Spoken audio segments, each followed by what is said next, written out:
To who? We're live Oh, darkness, to the my old world. friend. Can you turn over hosting to someone else and they can hit record? It's already done. Oh, Hi, everybody. Thank you for coming to this reading. We are going to get busy in 2 seconds. Just a little head housekeeping. Trigger warning. There's some seriously demented stuff in here. So if you, I don't know how to say it, but if you have problems with harsh subject matter, this might not be the thing for you, but stick around and let's see what happens. And let's go. Happiness, written and directed by Todd Solondz. Happy's restaurant, nighttime. The sign is illuminated. Inside, pretty, 30-ish Joy Jordan and teary-eyed Stuart sit opposite each other. He is trying to resist bursting into tears as they finish dessert. Stuart, are you okay? Yeah, sure. I'm fine. Good. Well, I had a really nice time. Yeah, me too. Of course, you know, I've always had a nice time with you. Same here. But Yeah? you understand. Uh, And you don't hate me? no. Because, you know, I could never hate you. At the same time, I just don't think I could ever, you in the way you should be Yeah. and deserve to be. Uh-huh. Well, the food here was excellent.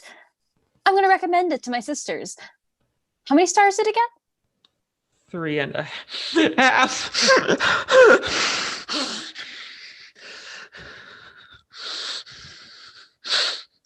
Do you feel better now? Me too. I'm sorry. It's really good we had this talk. Yeah. Before things went too far. You know, got too serious. Yeah. I'm sorry. I'm too serious. No, you're not. It's me. No. It's me. Okay. It's you. I'm sorry. Okay. Because I mean, I know. the thing is, I want to do what's right for both of us. I spent a lot of time examining my heart, and I felt that you deserved my honesty. Thanks. Now I just want to make you whole again. I'm whole. Really? Really. Because I was afraid we wouldn't be able to be friends anymore. Oh, Joy. But you know how it is, and well, most guys. I'm not most guys. I know. If only more guys were like you. But then I'd be like most guys. Oh, Stuart. If only I felt that way I'd like to feel with you. Life is so unfair. It's all my fault. I know. Are you sure? Yes. Is it someone else? No, it's just you.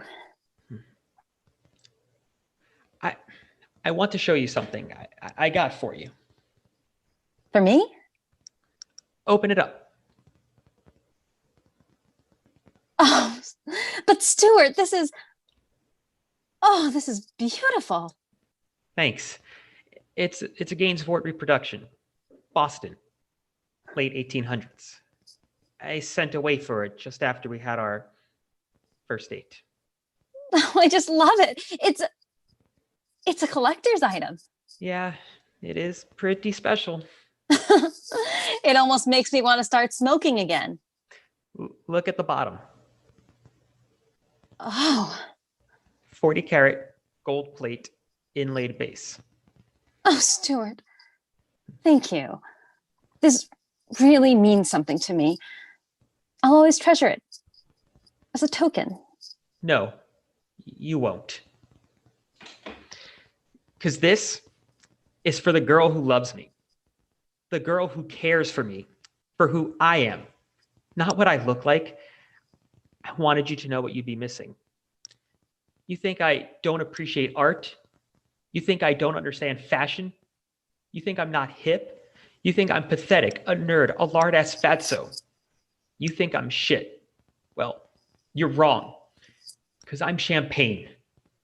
And you're shit. Until the day you die, you, not me, will always be shit.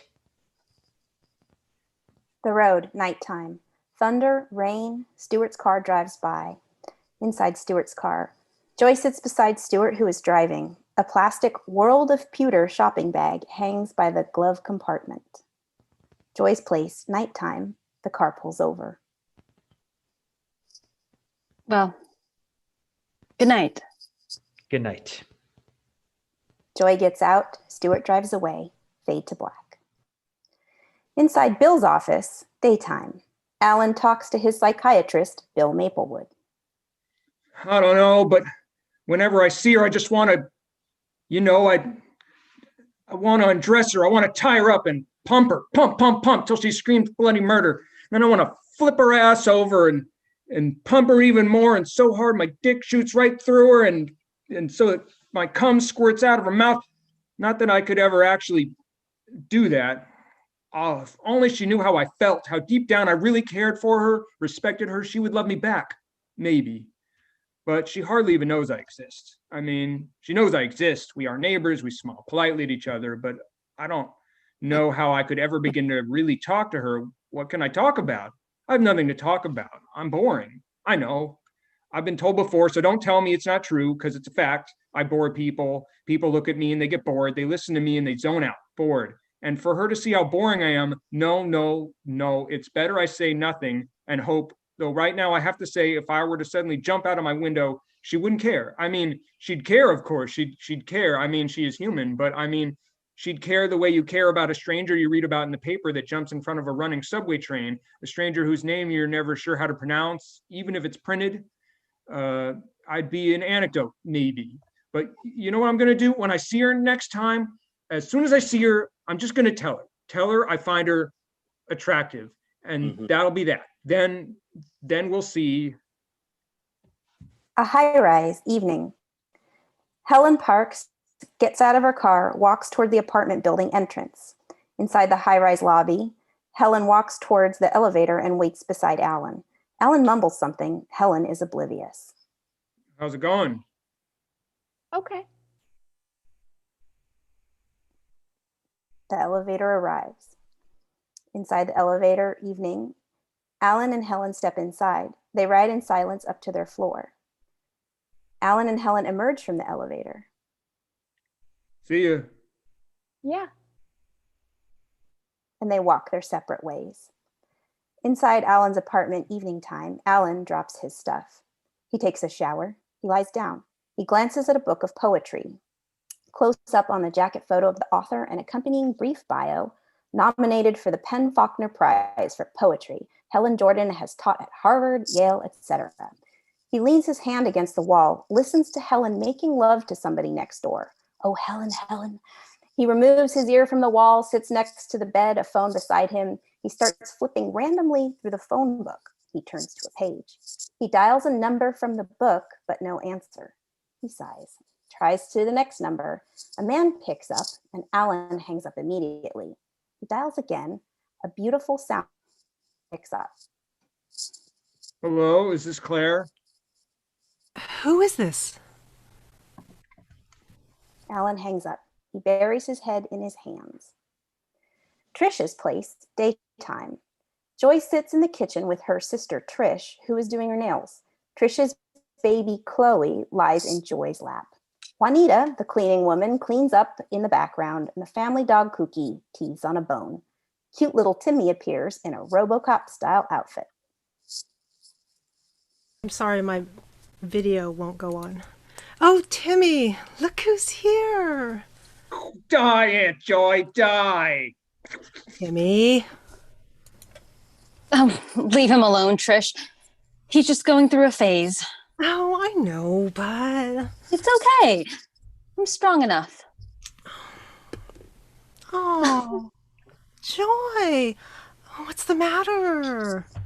I don't know what it is, but I feel there's so much hostility directed against me. Did another guy dump you? No, oh, I feel horrible. Timmy didn't mean it. I'm sorry. I'm just overworked. It's okay, because now maybe you'll listen to me. What? You've got to eat red meat. Oh, Trish. Oh, I knew that's how you'd react, but it's true. I've been watching you and, well, my doctor says just once a month. I know. Really, it's the best thing for the skin. It'll clear it all up. What's wrong with my skin? It's fine now, but in another few years, please, Joy, I'm speaking for your own good. Oh, I know. Thanks. I'm so happy. Are you really? Being around you and the kids? Oh, and I'm so happy you're happy. 'Cause all this time I've been thinking you were so miserable. Oh, Trish, that's too funny when I couldn't be happier. It's just what with your music career never really. My career's fine. Oh, I know. It will be. I just know it. And then you'll move out of mom's and dad's. Real soon. And you'll meet Mr. Right. Oh, I will. I already feel I'm off to a fresh start. That's right. Just because you've hit 30 doesn't mean you can't be fresh anymore. That's right. You know, Joy, I've never told you this before, but now that you're older and I feel so bonded with you, well, the truth is, oh, I know this sounds horrible, but I feel I have to be fully open with you, get beyond all the old barriers, sibling nonsense. Well, the truth is, I always thought you would never amount to much, that you'd end up alone without a career or anything. Really, it's what we all thought. Mom, Dad, Helen, everyone. I'd always prayed we'd all be wrong, but you always seemed doomed to failure. But now I see that's not true. There's a glimmer of hope for you after all, and oh, I know I'm repeating myself, but oh, I'm so happy for you.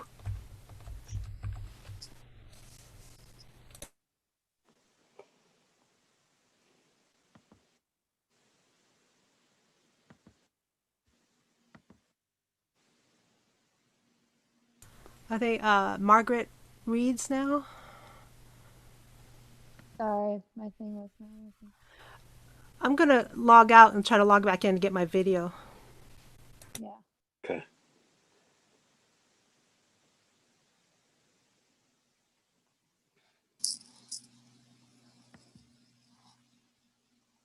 Am I gonna bold? And how is this different? Near the stage directions. Oh, I'm okay. Exterior park day. It is sunny and warm. Couples straight and gay walk hand in hand. Families picnic. Beautiful people sunbathe. Bill observes the pleasant tranquility from atop a hill. Suddenly, he pulls out a machine gun and starts shooting at everyone. Bloodshed everywhere. Then silence. And how is this different? I don't kill myself at the end. And do you see this as something positive? Gee, I don't know. How do you feel at the end? Much better. I wake up happy, feeling good, but then I get very depressed because I'm living in reality. And you wouldn't kill people in real life? No, I don't think so. You don't sound so certain. I'm thinking about my patients. What about them? My patients are ugly. Their problems are trite, Each one thinks she's unique. On a professional level, they bore me. On a personal level, I have no sympathy. They deserve what they get. And what about your family? Trish is good to me.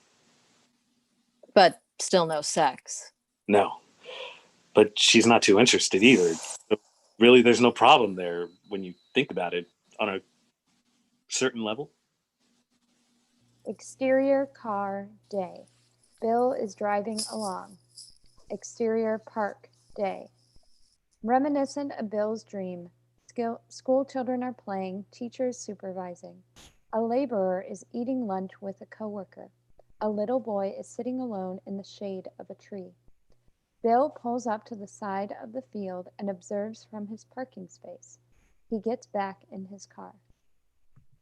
Interior Bill's car day. Bill is at the wheel again, a little tense. Exterior mini mall day. Bill pulls into the lot. He walks into the 7-Eleven. Interior 7-Eleven day. Bill picks up a boy's life, pays for it. Exterior mini mall day. Bill gets into the back seat of his car and sets to masturbating. Shoppers walk by with shopping carts, little children oblivious to the activity inside Bill's car. Finally, Bill gets out of his car, tucks in his shirt, tosses the scrunched up magazine into a dumpster, returns to his car, and pulls out. Interior Bill's kitchen evening. Bill comes home as Trish finishes preparing the dinner table. He gives her a peck on the cheek. Their kids are eating in the adjacent TV room. So, how was work today, hon? Oh, fine. Cookie sniffs Bill's pants, excited. Cookie, no. Down, Cookie. Cookie calms down, somewhat. Billy enters, opens the refrigerator, pours himself a soda. He looks dejected. Hey, Billy, what's going on? Nothing.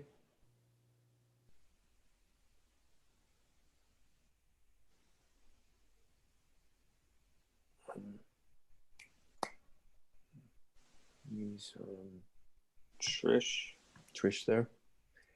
I'm depressed. Is something the matter? I don't want to talk about it. And he leaves for the TV room again. Trish.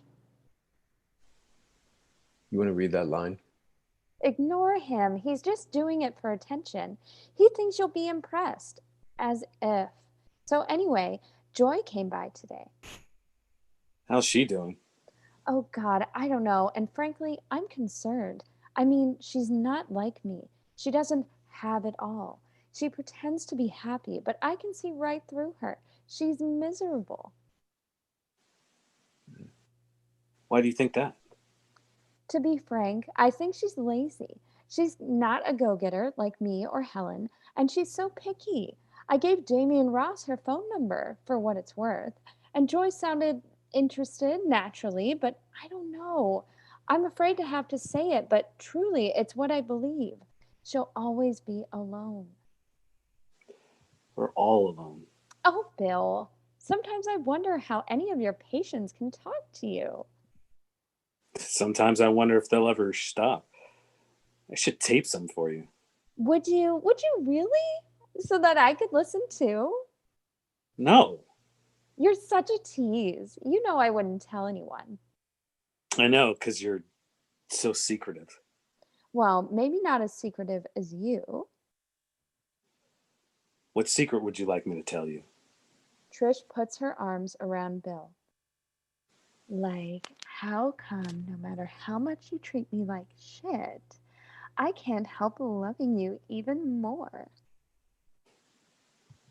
Interior, Bill's bedroom later. While Trish puts Chloe and Timmy to bed, Billy comes and sits beside Bill on his bed. Dad, Yes, Billy. what does come mean? Come? Yeah, Well, you know how sometimes your penis gets erect? Well, sometimes it gets so excited that a sticky, milky substance shoots out. dickwad. Yes, only come can be used as a verb as well. Billy, Yeah.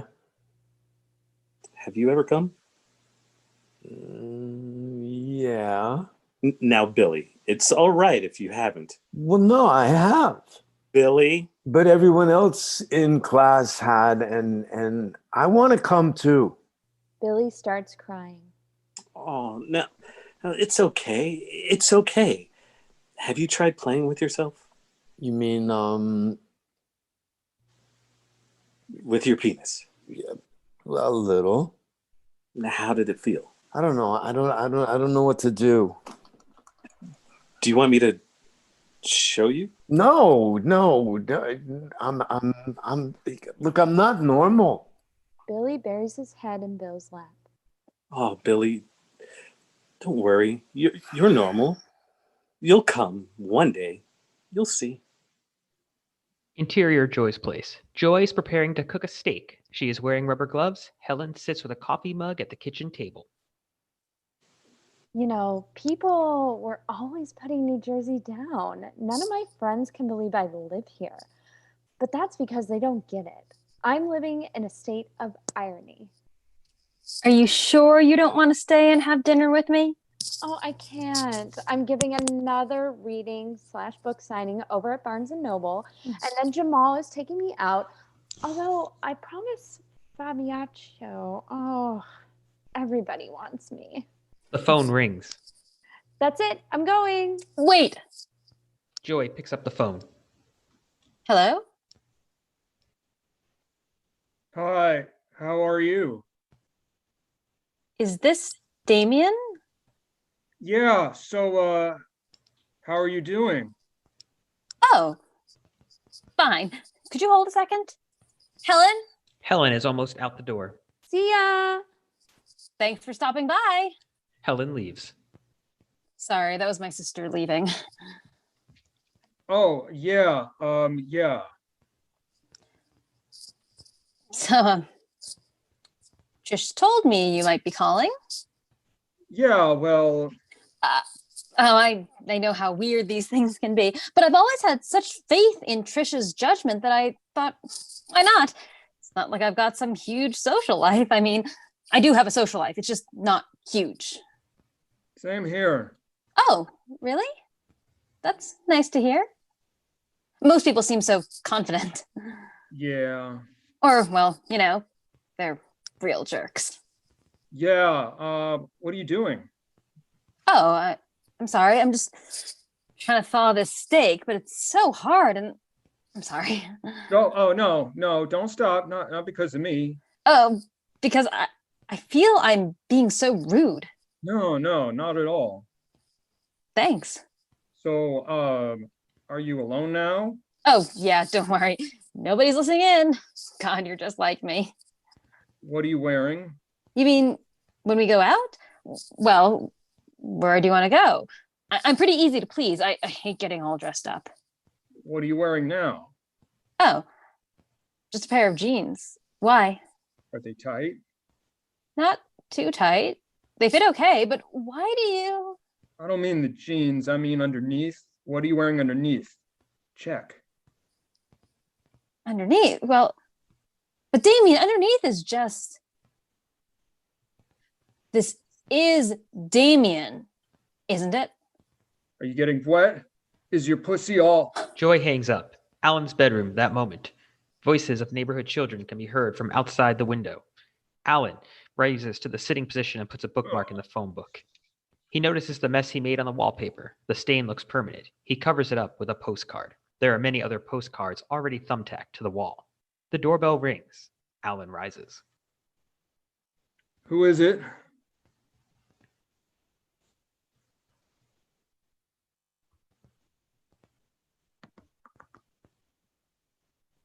Your neighbor, Christina.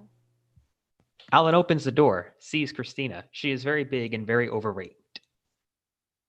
Hey, what's up? Did you hear what happened to Pedro? Pedro? You know, the night doorman? Oh, yeah. What? He was found bludgeoned to death in his apartment this morning. Ugh. Yeah, and supposedly his penis is missing. Ugh. Yeah, well, Carla and 2B is collecting money for the funeral, and if you feel like it, apparently he had no family, um, or no friends. Um, Gee, I don't know. I mean, I didn't always say hi. I think,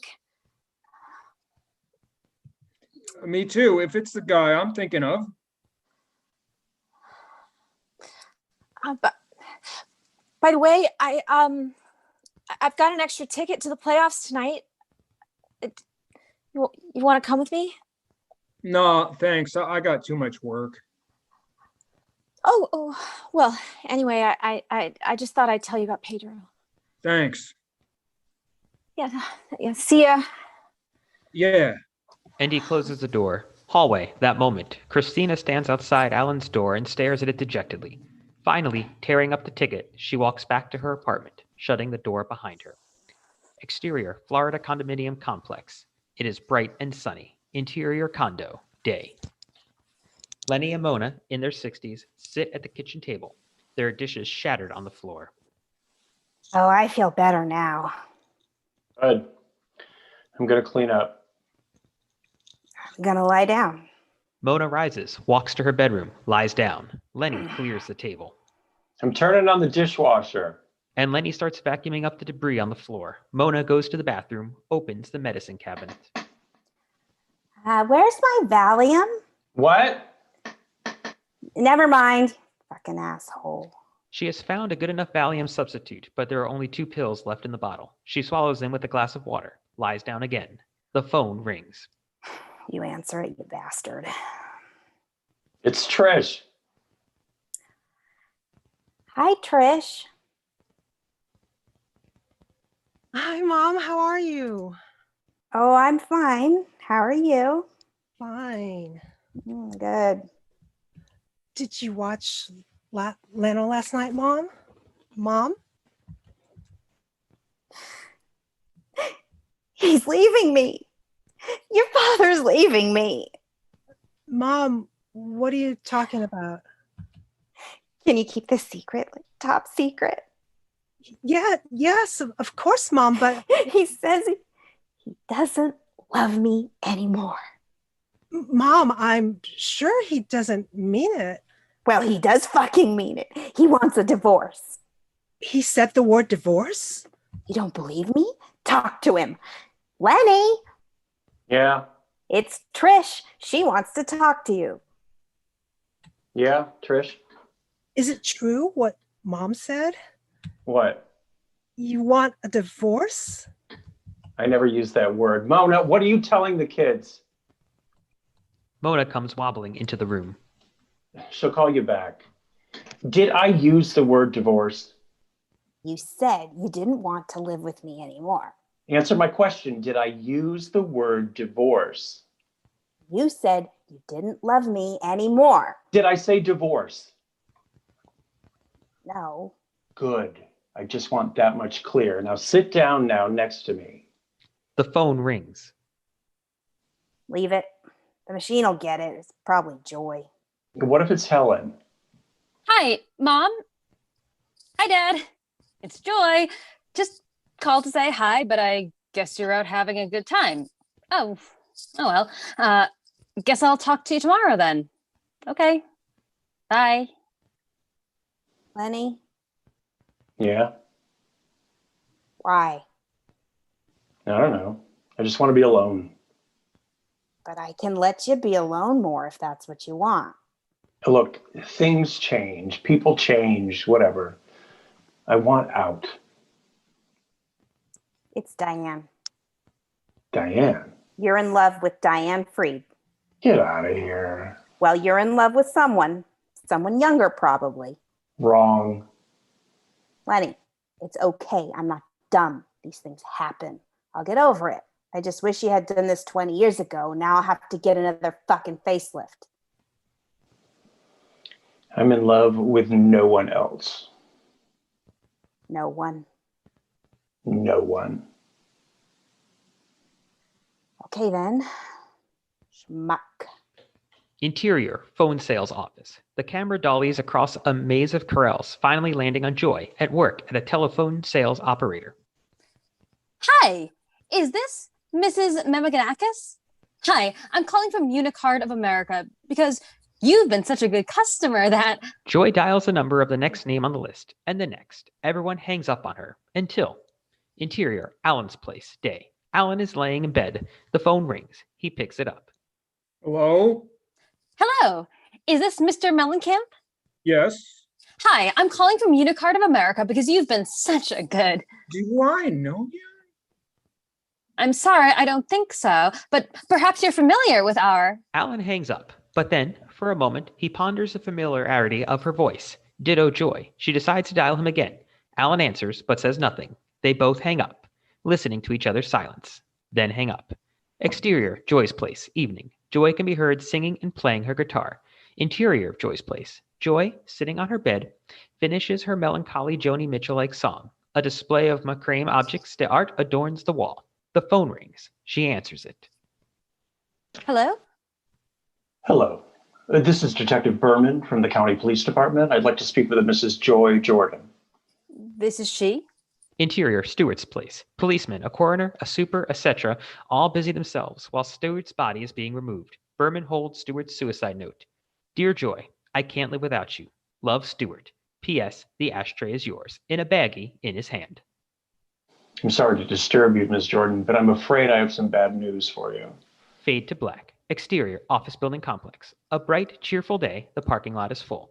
Inside, Joy's office. Joy looks over at a corner desk where a woman is working the phones and starts crying. Her neighbor, Nancy, hearing the sniffling, pauses in the midst of her work. What's the matter, Joy? Stewart's dead. Stewart? Yes. Who's Stewart?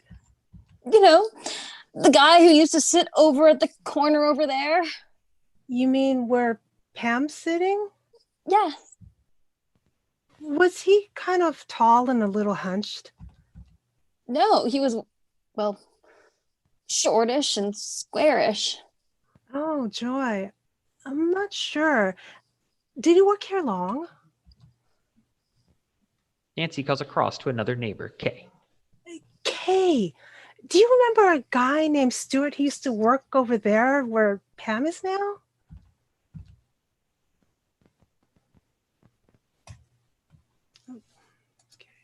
Unmute. No, why? What happened? Oh, He died. huh. Now, which one was he? I'm not sure. Maybe Tom knows. Tom! Coworker Tom, who has been listening in, swivels over from the other side. Sorry, Nancy, I don't. I mean, I do vaguely remember some guy who worked over there. I think, but I'm not really sure. How'd he die anyway? Yeah, how did he die, Joy? Joy's phone rings. She picks up. Sales, can I help you? Joy Jordan! Yes. This is Stewart's mother! I hope you fucking rot in hell! The voice hangs up. Hey, Joy, was he kind of like Latino looking and a little acne scarred? Yeah, Yeah, you know, oh, you know, like Edward James Olmos? Yeah, sure. That's him. I knew it! Nancy, Kay, and Tom continue discussing and disputing Stewart's identity. Interior, Happy's restaurant. Helen and Trish sit together. I don't know why I suggested this place. Joy recommended it. Well, at least we're together. I never get to see you. You're so busy. No, you're so busy. No, you are. Well, I guess I am. Me too. In fact, if I have to do one more interview. I guess it's hard. All this success. It's just, I'm so tired of being admired all the time. All these men. I mean, they're all beautiful, artistic minds, great sex. The whole package, but hollow. You know what I mean? I feel nobody's really honest with me. Nobody wants me for me. They're not family. Oh, Trish, if only I had your husband, kids, carpool. Well, I may have it all, but sometimes I wonder what my life would have been like if I'd actually tried to write a novel. Oh, I'm sure it would have been good. Maybe I will write one. Oh, you should. Just try. No, I don't need that kind of success. Listen to us. We who have everything. Well, Joy, what does she have? You're right. And she's just getting older. Last night she called. I was in bed with Vilmos. No. Hurricane? Yes. And she was in tears. She told me she quit her job. Oh, but that's her lifeline. She said she wanted to change her life, do good work with the poor, the needy. I don't get it. Don't even try. She understands she already is good. She doesn't need to do good. And what about her music career? I don't know, but don't hold your breath. Anyway, listen, this is all top secret. She doesn't want anyone to know. Oh. But she told you? Oh, she felt she could trust me. Because I always thought I was someone she could confide in. A busboy comes by, refills the water glasses, leaves. Did you speak to Mom? You mean about the split up? Oh, I thought that was top secret. Oh, just for Joy. Sensitive Joy. Everyone else knows. Oh. A waiter Can I help comes you? by. Can I help you with anything else? Oh, no thanks. The waiter leaves the check, clears the plates, goes off. Trish picks up the check, looks at it. Thanks for lunch. I really enjoyed this. Exterior Park Day. A little league game is in progress. 11-year-old Johnny is at bat. There is a hush. Bases are loaded. Billy encourages him from the sidelines. You can do it, Johnny. Joe, Johnny's father and the team's coach, mutters to himself, tense. Don't fuck up, Johnny. Bill observes Johnny's teammates muttering to themselves. I can't believe he's up at bat now. I swear I'm not playing Little League next year if he's on the team. Ronald Farber, the biggest and perhaps dumbest of the teammates, joins in. Let's beat him up afterwards. Johnny concentrates. The pitcher throws the ball and strike. Come on, Johnny. It is a fucking spaz. Do we have to stay and watch this? Strike two. Concentrate, Johnny. You can do it. You hit the fucking ball, I'm gonna smash your fucking face in. You know, this really is unfair to the other kids. Strike three. Interior McDonald's Day. While Billy and Johnny play video games, Bill and Joe eat at a table. Bill, I don't know. Maybe I should talk to you. You're a specialist in these things, aren't you? Well, I don't know. That depends. Look, my son's a fag. I'm not blind to these things. How come you're so sure he's gay? What, are you kidding? Well, it's just sometimes appearances can be deceiving. And besides, even if you're right, there's not much you can do, is there? What do you think would happen if I got him a professional, A professional? hooker? The kind that can teach things, first timers, break them in. But Joe, he's 11. You're right. It's too late. He is what he is. Forget I said anything. Maybe you ought to discuss it with Betty. I can't talk to her. That's the problem. Things aren't too good between us. Not too good. No. Are you No, she's a dyke. Billy and Johnny approach. Dad, can Johnny sleep over tonight? Well, that depends on Joe here. Sure, whatever. Yeah. Yeah! Johnny and Billy hold each other as they jump for joy. Like girls. Exterior, Bill's place, night. The lights are on, the TV is on. The family can be heard laughing and playing some board game. Interior, Bill's place, night. Bill is preparing hot fudge sundaes. He mixes some powdered drugs into the fudge before pouring it onto the ice cream. He brings a tray loaded with bowls of sundaes into the TV room. Come and get it. Oh, Bill, you shouldn't have. Here, take a. You only live once. Everyone grabs a bowl except Johnny. Are you having any, Johnny? No, thank you, Dr. Maplewood. Johnny hates chocolate fudge. Well, is there something you'd like instead? No, thank you. What about a drink? Oh, leave him alone. He's fine. No. But there must be something. Do you have any grape high C? Do we, Trish? I'm afraid not. I could go pick some up. Bill, don't be silly. He doesn't need anything. It's late. Do you have any tuna salad? Would you like a sandwich? Yes, please. Coming right up. I'm going to bed, Bill. I'll be there soon. Look at Timmy. Can hardly keep his eyes open. Come on, Timmy. To Billy and You Johnny. boys, don't stay up late. Trish shuffles off with little Chloe and Timmy. Bill returns to the kitchen, hastily fixes a tuna sandwich, spiking it with gobs of his powder. Bill brings the sandwich in to Johnny. He finds Billy already fallen asleep. Here you are. Thanks, Dr. Maplewood. Oh, what happened to Billy? I don't know. I guess he just conked out. Johnny is glued to the TV. He doesn't touch the tuna sandwich. Aren't you gonna eat the sandwich? In a minute. Take your time. Bill waits. Dr. Maplewood, would it be all right if I ate this tomorrow?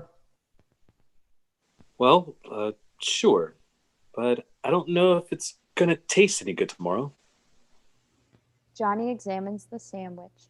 He turns back to the TV. Just when all seems lost, however, he takes a bite. How is it? Actually, it's really good. Enjoy it. Bill then rises, checks in on Trish, Chloe, and Timmy. They are all sound asleep. Bill pauses in the hallway to look at a family portrait. Then he returns to the TV room. Johnny? Johnny? But Johnny, too, is now sound asleep. Bill takes away the unfinished tuna sandwich and plate and brings them into the kitchen. He dumps the tuna remains into the garbage, puts the plate into the dishwasher, turns it on. Bill lifts Billy up and carries him off to bed. He tucks him in. Bill returns to the TV room where Johnny lies. He places him on the couch, then stands hovering over him. The TV is left on. Exterior Maplewood home, morning. The gardener is mowing the lawn. A postman drops off the mail. Little children play ball. Interior Maplewood home, morning. Timmy, Billy, and Johnny are in the TV room watching TV. Trish snuggles in bed next to Bill. They are very kissy-kissy. Honey, I feel so good now. Me too. I haven't slept so well in so long. Me neither. It's weird. I feel as if Bill, did we? I mean, did I? Yes. I don't remember. That's okay. It doesn't matter. It matters. Forget about it. Okay. It's funny because I remember I was dreaming and you were there, and Billy and Timmy and Chloe and Johnny Grasso. Oh? I really, I really can't remember anything anymore except, I don't know. Oh, Bill, please don't get mad at me. I know you hate when I ask, but do you still? Oh, Oh, yes. Very, very much. Bill. And I do too. I'm sorry I need to keep being reminded. It's just, I know. and we haven't been I know. And it's my fault. my fault. Trish, I just, I know. no, Just when things get hot and heavy, Chloe starts screaming off screen. Pause. Later. She rises and leaves the room. Interior, Bill's kitchen, day. Johnny sits at the table with the funnies. Bill is sipping coffee, reading the paper. Timmy runs around in the background. where's Billy? Watching TV. How come you're not playing together? I don't know. Billy just said he didn't feel like it. Dr. Maplewood, Yes? can you drive me home now? Well, sure, but are you having a good time? I'm not feeling so well. What's the matter? I don't know. I think. He throws up on the funnies. Interior, car, day. Bill is driving Johnny home. Dr. Maplewood, Yes, Johnny. I'm sorry I threw up, Don't worry about it. because I really had a good time. Good. Billy did too. We all did. Bill puts his arm around him affectionately. Johnny, very sleepy, leans in close against him. Dr. Maplewood, Yes, Johnny. you're so cool. And he falls asleep, his head sinking into Bill's lap. A string of saliva drips from Johnny's lips onto Bill's pants. Exterior, Maplewood home, night. The lights are on, the TV is on. Interior, Maplewood home, TV room, later. Billy joins Bill on the sofa. Kooky is humping a chair across from them. Dad, Yes, Billy. I was kind of wondering. Yeah? Nothing. Did you have a good time with Johnny? It was okay. He was a little girlish, though. Oh, yeah? Dad, do you know how many inches your penis is? I never measured. Ronald Farber said his penis is 12 inches long. Do you think that's possible? What Ronald Farber doesn't know is that it's not length, but width that matters. Why? Things get a little bit more tense. What do you mean tense? Have you been practicing? Yeah, but it's no use. Nothing comes. You have to be patient. Your friend Ronald Farber, I can assure you, is full of crap. Yeah, and I bet yours is a lot wider and longer. Do you want me to measure? Nah, that's okay. He smiles, leans affectionately against his father. ESL office day. Through the glass door, a group of newly arrived immigrants can be seen walking by. Supervisor looks Joy over. You've come at a good time. The place is in turmoil now. Everyone's preparing to strike. What? Why are they going on strike? I can't tell you the half of it. The deceit, the corruption. The union wants to close down the school. They don't care about these poor immigrants. It's heartbreaking. Now, I believe in unions. I'm sensitive to their needs. I cried at the Grapes of Wrath. I sing to Woody Guthrie. But that was another time, another place. Today, unions are just a kind of corporation. It's tragic, but believe me, those teachers making sacrifices for the union, well, the union's not going to make any sacrifices for them. Those union leaders, when they go home with paychecks, the teachers end up with nothing. Now, we need people who can be dedicated, who aren't just in it for the money, because this job takes courage. You know what some of these refugees have endured? Concentration camps. And now their dream of coming to America is realized, and this union doesn't care. It's all about greed, selfishness. Now, Joy, can I count on you? Of course. I want to do the right thing. I mean, I believe in, Being counted on. Do you know that what these strikers are? Spoiled brats, trust fund artistes. They don't know the meaning of work, of giving. But just remember, if you hear the word benefits, don't listen. ESL school day. Picketers march along the sidewalk. Joy approaches and hesitates. Don't cross the line. Cross the line. Don't cross the line. You know, there are some people in real need in there. Fucking management is in there. But what about the refugees? What about my benefits? I'm sorry. I think you're making a terrible mistake. She crosses the picket line. They shout epithets at her. Someone throws an egg at her and it cracks against her head. She runs inside. Elevator. Strangers look askance at Joy. When the elevator arrives at her floor, she gets out, relieved. Back to the ESL School Teachers Lounge. Administrators welcome Joy, handing out general information. The air is festive. Joy finds the other teachers cleaning tomatoes and egg off of their clothes. Rhonda, a teacher, pulls her aside toward the window from which the strikers can be seen. It's so sad. It really is pathetic. Such losers, really. I feel sorry for them. There's a slight commotion across the room. Teacher 1 is upset, crying a little. Teacher 2 comforts her. I'm sorry. It's nothing. Sorry. It's okay. It's just, well, What is it? What happened? they called me a scab. You're not a scab. You're a strike breaker. The bell rings. Classroom day. Joy enters. The students do not have welcoming faces. Good morning. My name is Jo Jordan. She writes her name on the blackboard. I am your new teacher. Now, She's about to do a roll call when You're scab. Where Marsha? Marcia, well, Marcia, We want Marsha.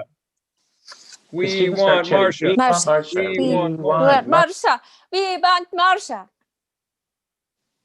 Quiet! Please. I'm not a scab. I'm a strikebreaker. Helen's place day. Intensity grips Helen as she works on a poem at her desk. She rises as if in pain and starts pacing. Strange sounds emanate from her mouth. She pounds a fist against her head. Finally, she leaps into bed, thrashing about as if possessed. Oh, I'm no good. I'm no good. Nothing. Nothing. Zero. Ring. Hello? Interior Alan's office. Alan is on the other end of the line. His breath is heavy, low, constrained. He's sweating. Hello? I know who you are, and you are nothing. You think you are fucking something, but you are fucking nothing. You are empty. You are zero. You are a black hole, and I'm going to fuck you so bad you're going to be coming out of your ears. Richard? Alan hangs up. Helen's place. Helen presses *69. Cut back and forth between Helen and Alan. Alan picks up. Data resources. Who are you? Alan hangs up. He's shaking, sweating profusely. A pretty young secretary walks by outside his glass door and smiles. He smiles back weakly. The phone rings again. Alan resists answering it until he hears his answering service pick up. What do you want? I want you to fuck me. I don't think I can do that. I don't think I can do that. A coworker approaches. I gotta go. Call me tomorrow. Okay. Alan hangs up. The coworker appears. Hey, you see the playoffs last night? Yeah, pretty good. Pretty good. Exterior liquor store, evening. Alan hurries inside. Interior liquor store, evening. Alan buys some whiskey. Exterior, Helen and Alan's apartment complex, evening. Alan bumps slightly over the curb as he pulls into the parking lot. Interior, Helen and Alan's apartment complex, lobby, evening. Alan goes to the elevator, sees Helen waiting. As usual, she pays him no attention. Alan smiles. How's it going? Okay. The elevator arrives and they step inside. Interior elevator, Helen and Alan stand and say nothing during the ride, like before. In the hallway, the elevator doors open and Helen and Alan come out, walking their separate ways. See ya. Yeah. Christina's point of view of Alan unlocking and entering his apartment, the view is distorted. Close on Christina in her apartment, staring through the peephole. She takes her eyes away and covers them with her hand, overcome. Exterior, Helen and Alan's apartment complex. Helen's place later. Helen and her lover Jamal's silhouettes can be seen going at it next door to Alan. Interior, Alan's place. That moment, Alan, surrounded by a couple of empty liquor bottles, is studying a Playboy centerfold. Faint but distinct sounds of Helen making love with someone. The door buzzes. He puts down the magazine, rises unsteadily, and walks to the door. Who is it? It's me, Christina. Alan opens the door. Hey, how's it going? Okay.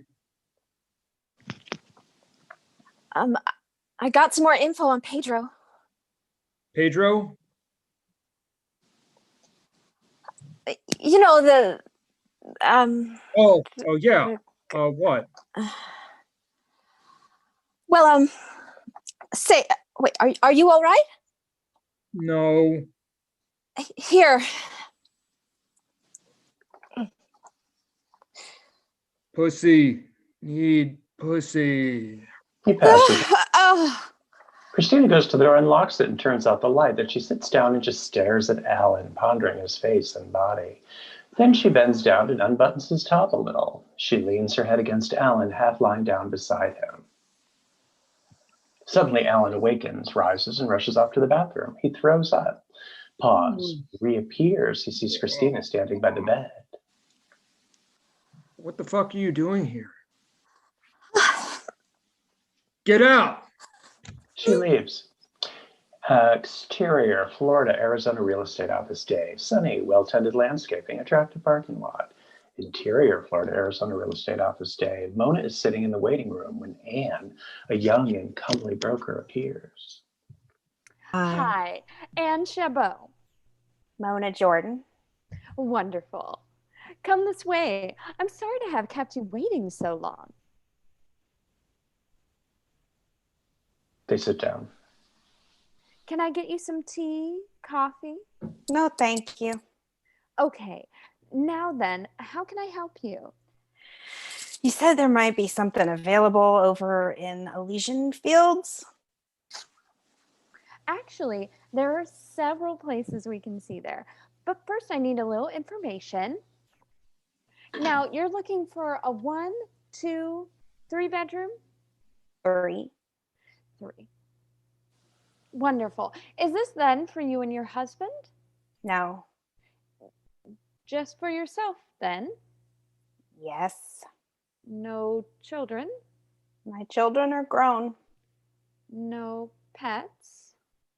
Nope. So really, just you alone then, all by yourself? Yes. Wonderful. Anne resumes interfacing with the computer. Suddenly, Mona starts crying. Anne looks up from her terminal. Mrs. Jordan, is something the matter? Yes, no, finally.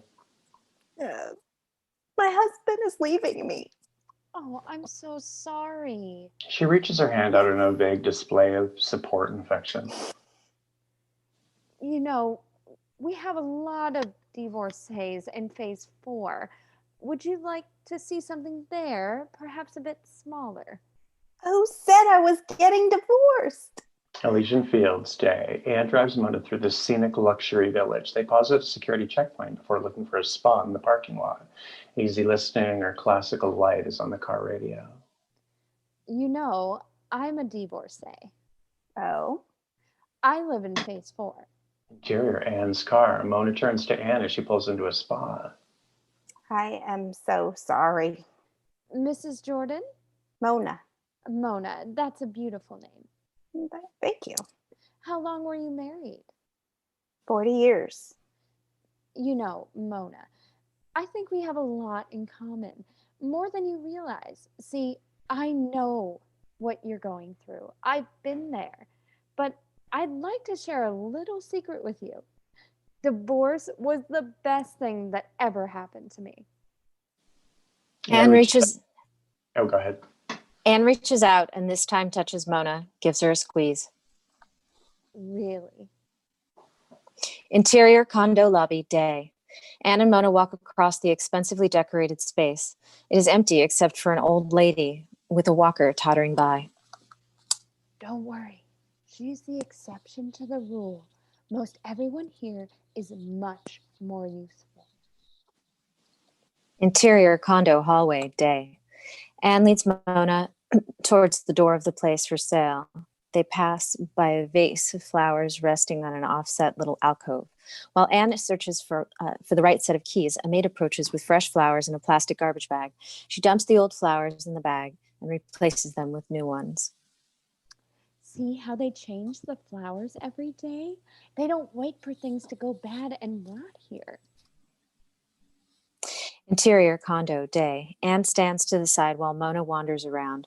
The place is bright and sunny, a lot of mirrors and glass. In each room she enters, Mona sees her reflection.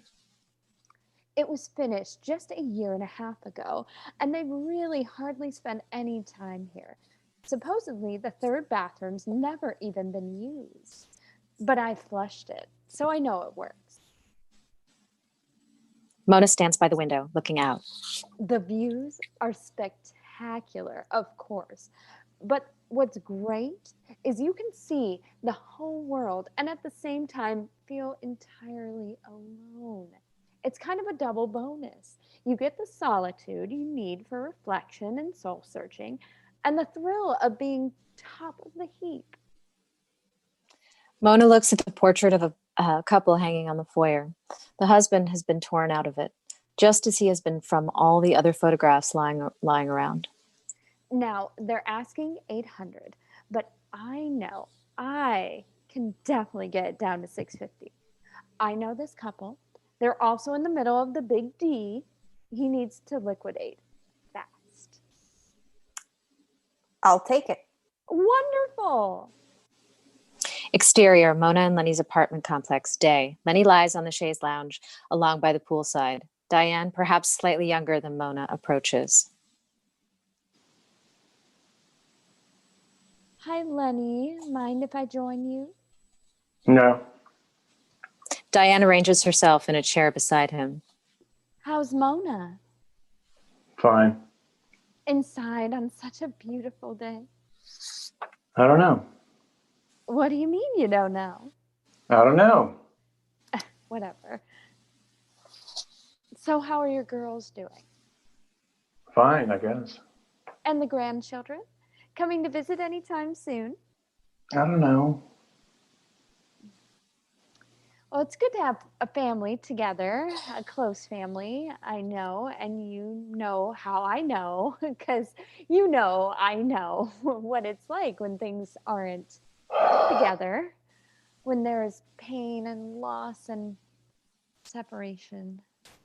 You know how I understand these things. Lenny, I just think you should know. I heard about you and Mona. What? About your getting divorced. I'm very sorry. We're not getting divorced.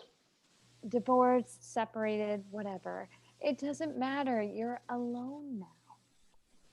Two beautiful young women come to the pool and settle themselves down opposite Lenny. Lenny looks at them. He closes his eyes and turns away. Anyway, if you ever need someone to talk to, I want you to know I'm here and I care. Johnny's point of view of Joe pulling out of the driveway off to work. Interior, Johnny's home, morning. Pulling up his pajama pants, Johnny rises from the toilet and turns to look at the bowl. He leaves the bathroom without flushing the toilet. He walks to his parents' bedroom. Betty is walking around naked, getting dressed. Mom, Yeah. there's blood in my BM. Can I stay home from school today? Interior, Johnny's hospital room, day. A detective is gently interrogating Johnny. Betty sits beside him. Joe paces. A nurse adjusts things. A doctor examines charts. A policeman stands by the door. How are you feeling? Okay. You sure? Yeah, I feel fine. Maybe a little sore, but I'm ready to go back to school. Good. Now, Johnny, I have to ask you a few questions. Is that okay? Yeah. Good. Now then, when did you first start feeling sick? Yesterday, What happened? I threw up at my friend's house. Johnny spent the night there. I thought he just had a little virus. Did you eat anything unusual? No, just a tuna sandwich. He loves tuna salad. I see. And when did you first notice the blood? When I went to the bathroom this morning. Now tell me, and it is very important that you be honest. Don't be afraid, baby. I'm right here with you. Daddy's not going to touch you. Is there anyone in the last day or two who hurt you? I don't think so. But someone did hurt you? No. No. No one hurt me. What do you mean, no? You've been fucking raped. Sorry. A stunned silence. Joe hangs his head. Would you like me to fix you a tuna salad sandwich? Okay. Interior, Maplewood home, evening. The family is at the dinner table. More potatoes, Bill?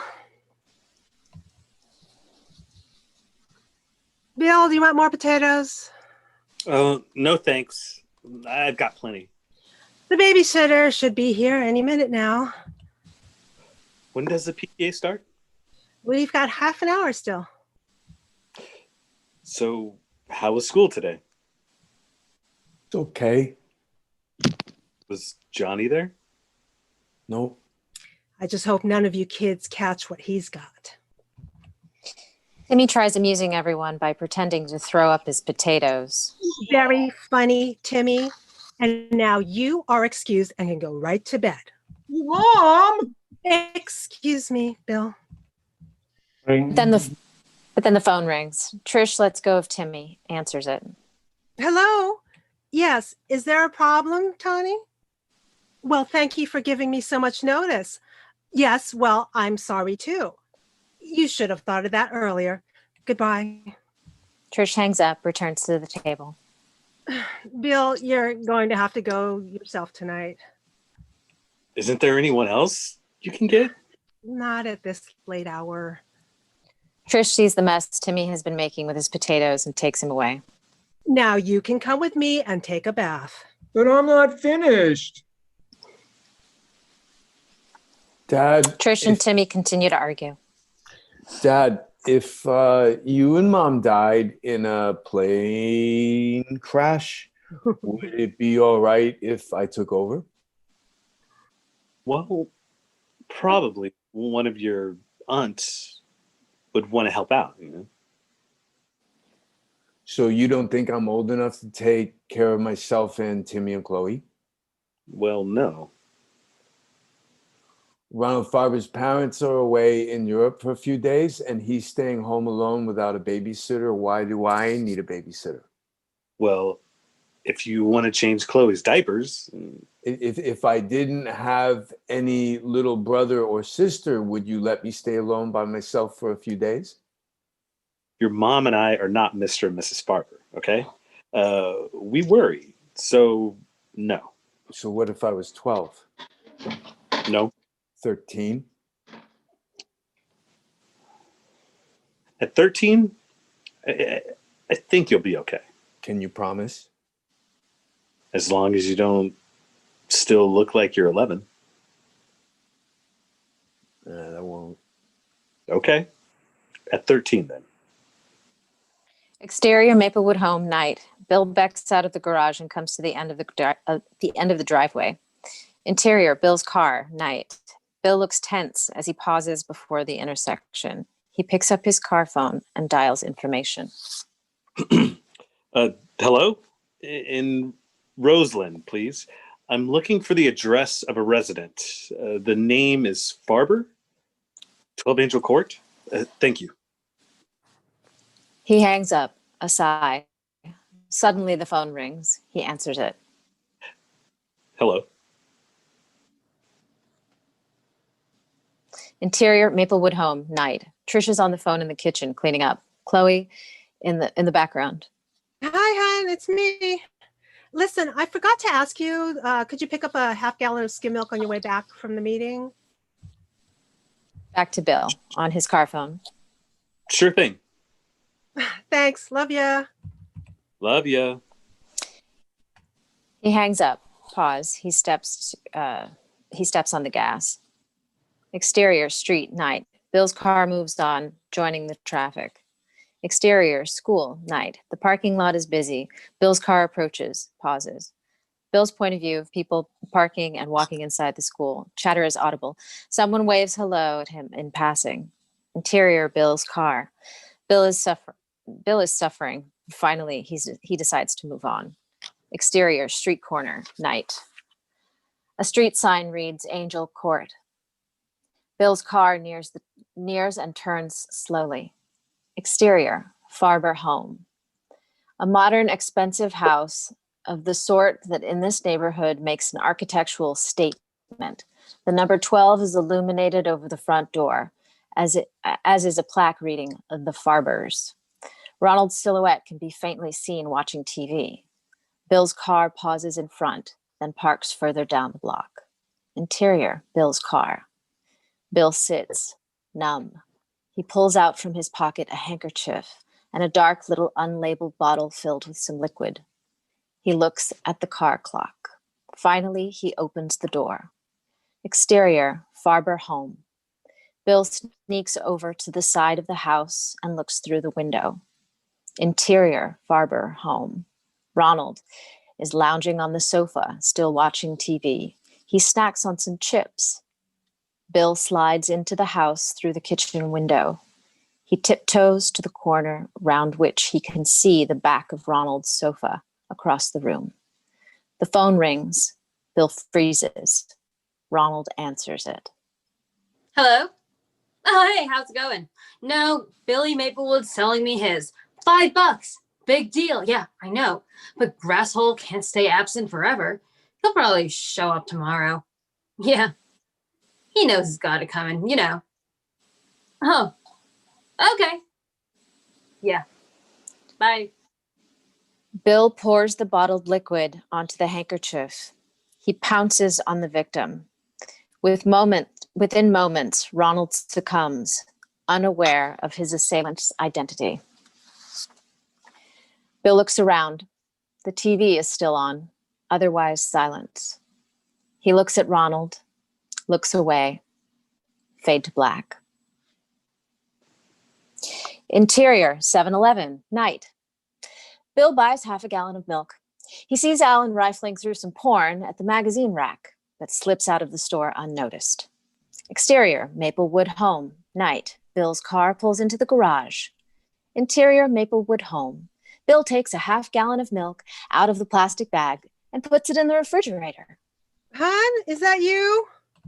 Yeah. You remember the milk? Yeah. Bill walks by the TV room where Trish is sitting watching TV alone, like Ronald Farber. Same position, same channel. How was the meeting? Okay. Bill, are you all right? I think I have to lie down. Oh, shit. I hope you're not coming down with whatever that Johnny boy had. I don't think so. Bill stops by Billy's room. Back issues of Boy's Life lie piled on his desk. Billy is asleep. A Playboy magazine sticks out from beneath his pillow. Bill goes over to Billy and bends down. He kisses him. Dad, Yeah. I almost came. Billy closes his eyes again. Interior, Bill and Trish's bedroom later that night. Lights out, Bill lies awake, listening to Trish's rhythmic breathing. Trish? Yeah.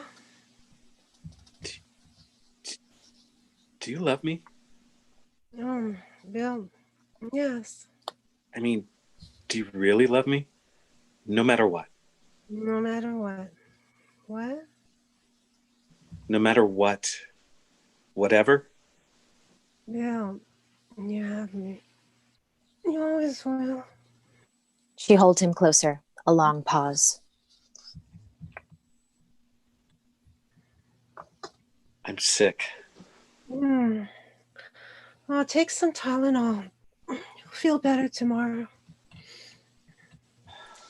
Exterior, street, day. Joy walks along, despondent. Suddenly she hears a Russian accented voice calling her. She looks around and sees a cab pulled up beside her. Boris is inside. Joy, I am Boris, your student. Oh, hello, Boris. How are you? I am fine. How are you? Oh, fine. I not believe you. Really, Boris, I'm fine. Boris sees Joy is holding back tears. He gets out of the cab. Where you go now? Oh, I'm just on my way home.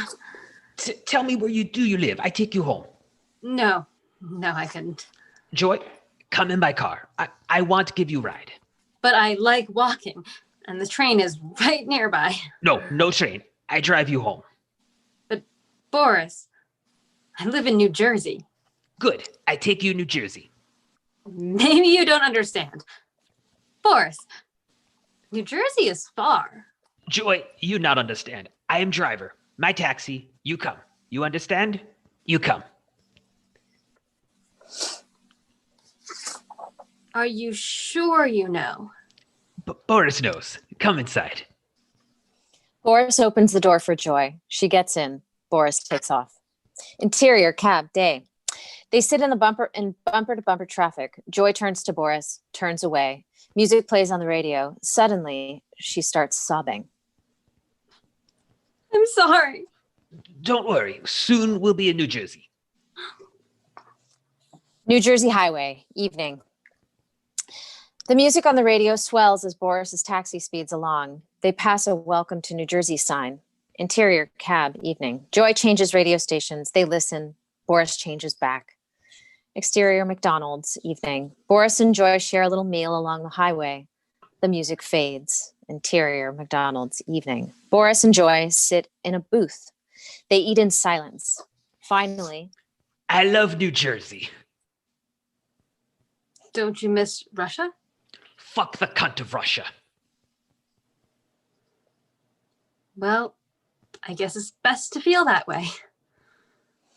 exterior, Joy's place, night. Boris's cab arrives, parks in front. Interior, cab, night. Joy turns to Boris. Well, thank you very much. That really was very nice of you. I'm sorry about before. It's very unlike me. So, do you think you'll need any help finding your way back? Boris is silent. He stares off at her place. Why are you not married? Oh, Boris. Life is different in America. Here, a woman can, I know this is hard to understand, but a woman can fulfill her potential. There are opportunities here to do something, do good, really improve the world. Do you like men? Yes, but it's not that simple. Are you lesbian? No. It is all right if you are lesbian. I like lesbians. I'm sorry, Boris, but I think this conversation has become a little strange for me.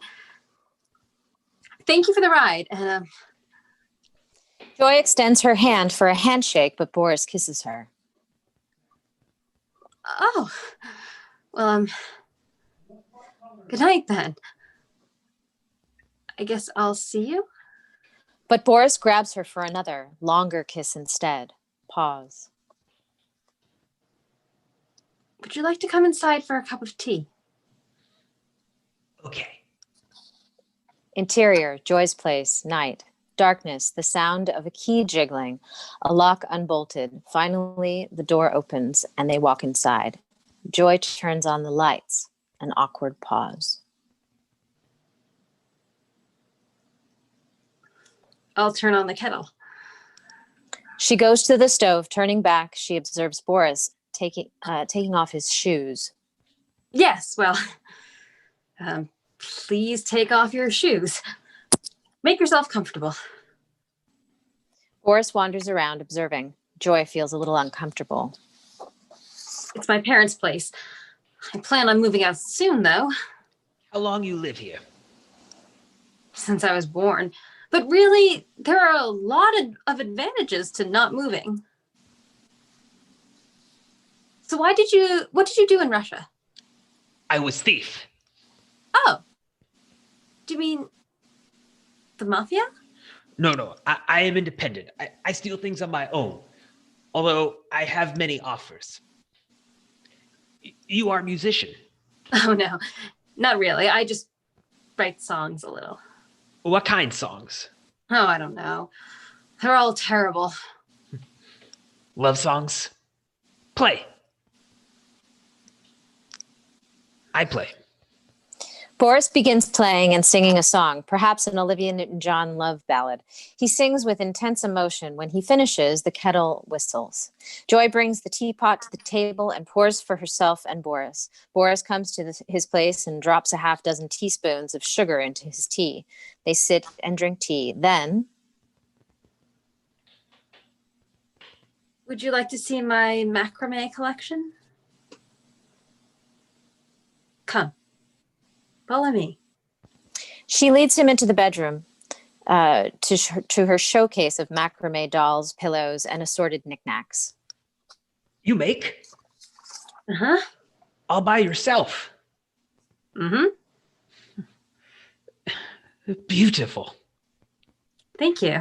I know me seem childish, but sometimes I like to play with them and make up stories. These two here, I call them Chuckle and Giggle. They always make me laugh so much. You should build store. Start business. Oh. This, $200. Easy. Oh, but that's Punky. I could never sell Punky. I could never sell any of this. Boris lifts Punky, puts it back, dirty now. Oh. Don't worry. They're all machine washable. Ah, machine washable. You know, your English is really very good.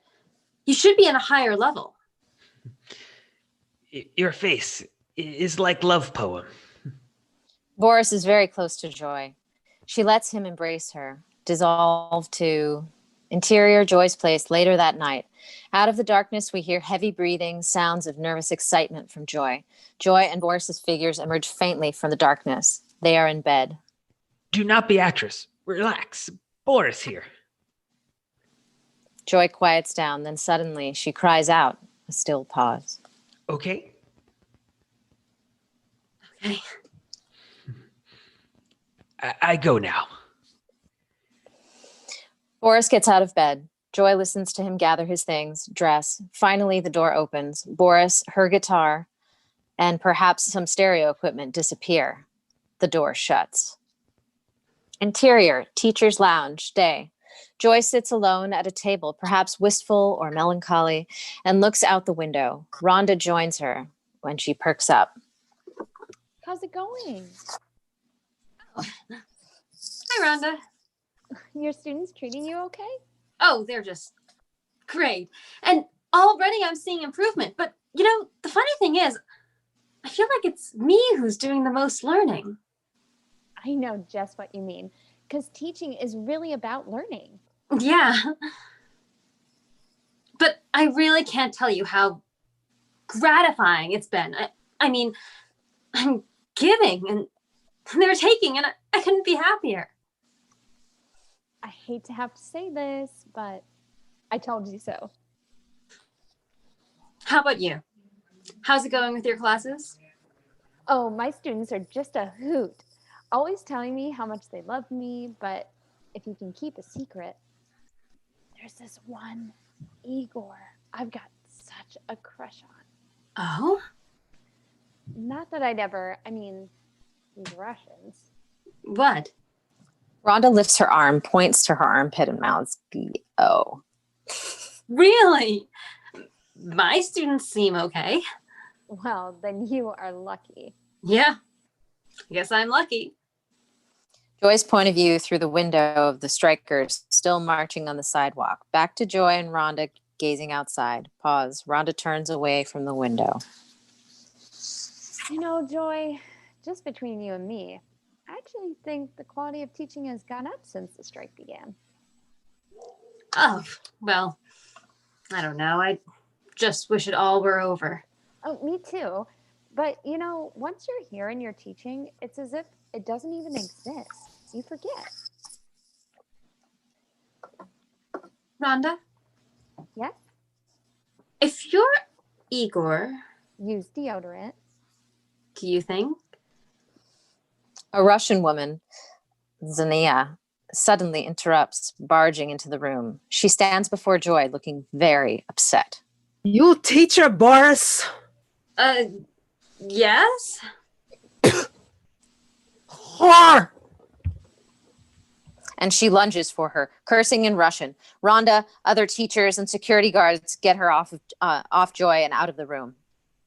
My God, that woman was nuts. Are you okay? Oh, fine. Thank you. A bell rings. Teachers et al. begin to disperse. Joy gathers her stuff. Rhonda helping. Joy, you didn't, did you? Some teachers pause to overhear Joy's anticipated reply, but it doesn't come. Interior, Alan's place. Alan sits on his bed, tense and sweaty, gripping his phone. Interior, Helen's place. Helen lies on her bed, strewn with poetry books and papers, concentrating on the phone. The phone rings. She answers it. She hears only a faint breathing. For a while, she says nothing. Thank you for calling me again. I'm sorry if I was a little bit aggressive last time, but I wasn't prepared, and I'm not very good on the phone, but I have to meet you. Can we meet? Alan hangs up and unplugs the phone. The door buzzes. Alan rises. Who is it? Christina. Alan hesitates, then opens the door. I'm sorry about last night.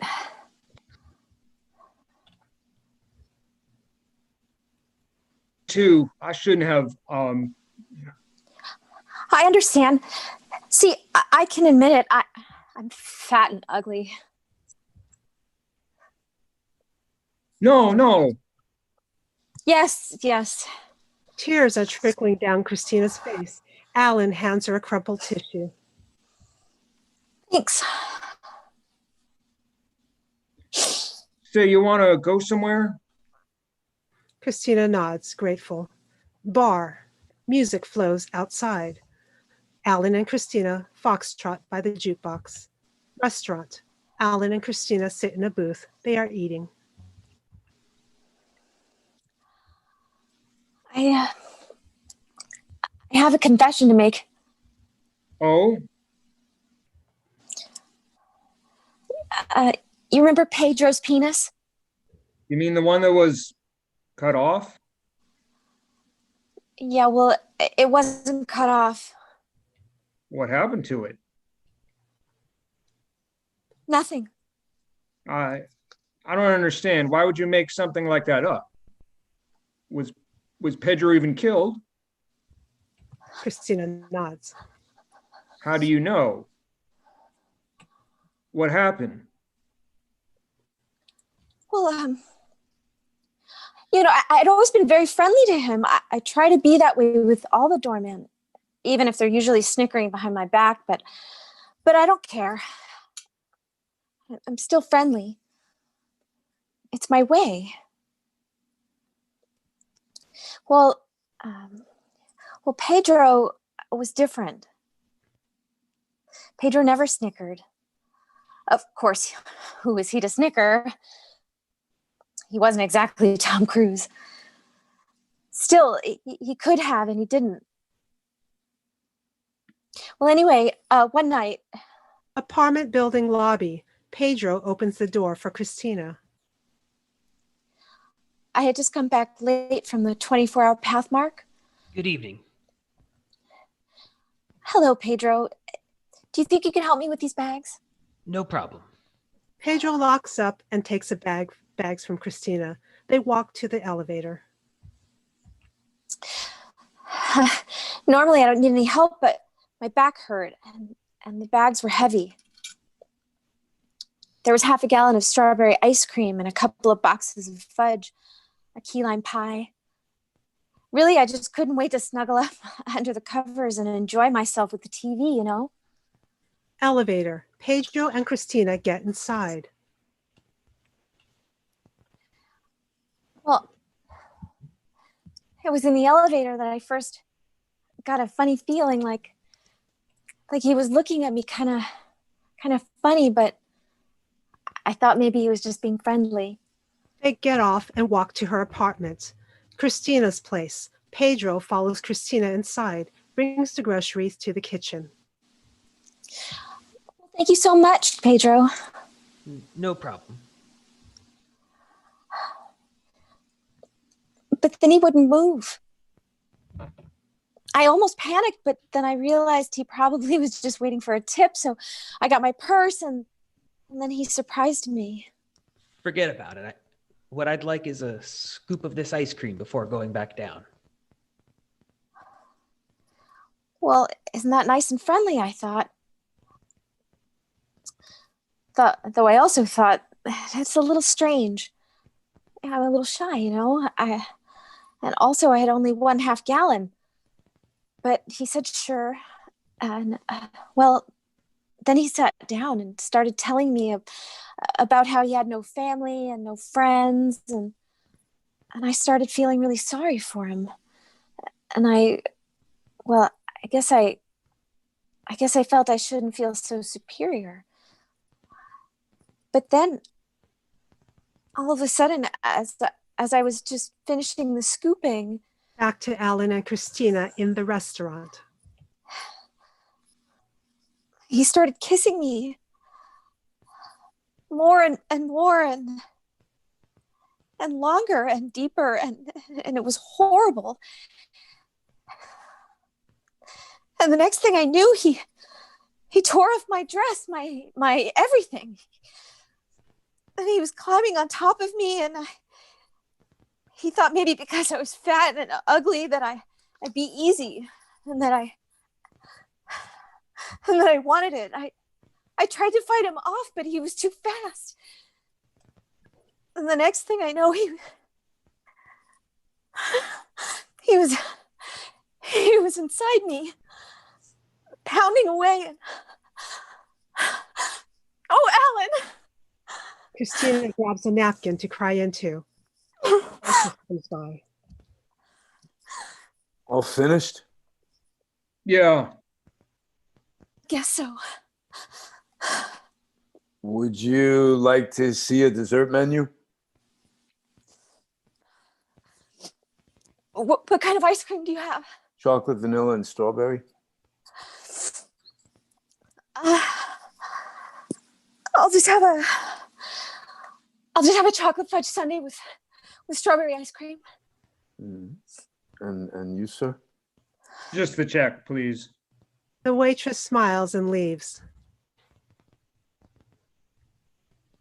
So anyway, everything suddenly got quiet, and I thought, well, at least the worst is over. Christina's place. Pedro lies on top of Christina. How do you feel now? Kiss me again. Well, of course, that was just a lie. I let him kiss me one last time, and then... Back to Alan and Christina in the restaurant. Then I grabbed a hold of his neck, and I twisted it backwards. The waiter comes with the dessert. Here you are. Thank you. Anyway, so then I had to cut up his body. plastic bag all the parts. I've been throwing it away gradually ever since. There's still a little bit in my freezer. So did you cut off his? No. I left it attached. I didn't want to have to touch it again. Oh, I feel so terrible. You must think I'm a monster. But what else could I have done? Anyway, I couldn't help myself. I hate sex. I'm sorry. But I just, the idea of it, of someone all over inside me. I know it's not right, but can we still be friends? I guess, yeah. I mean, we all have our, pluses and minuses. It was a crime of passion. I'm a passionate woman. Apartment hallway. Alan and Christina come out of the elevator. Well, I had a lovely time, Alan. Thank you. I hope we can do it again. good night. Good night. Alan has entered his apartment and is about to close the door behind him when Christina suddenly interrupts. Oh, and Alan? Yeah. You're a very good dancer. Alan smiles weakly, then shuts the door, locking and double bolting it. Christina returns to her apartment. Alan's place. Alan stares at his telephone. Finally, he plugs it in. Instantly, it rings. He answers it.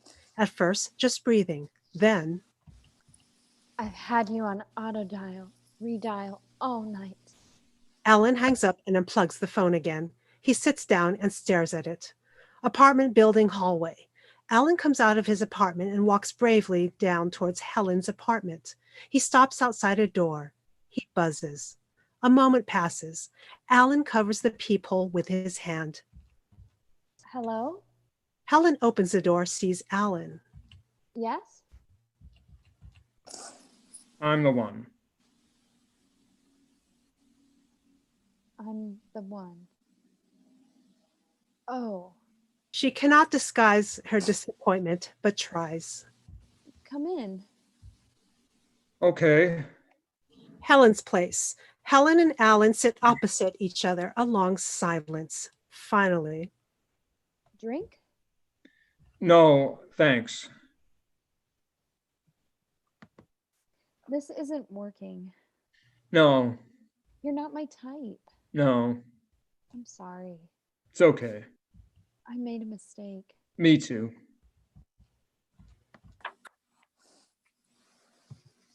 Good night.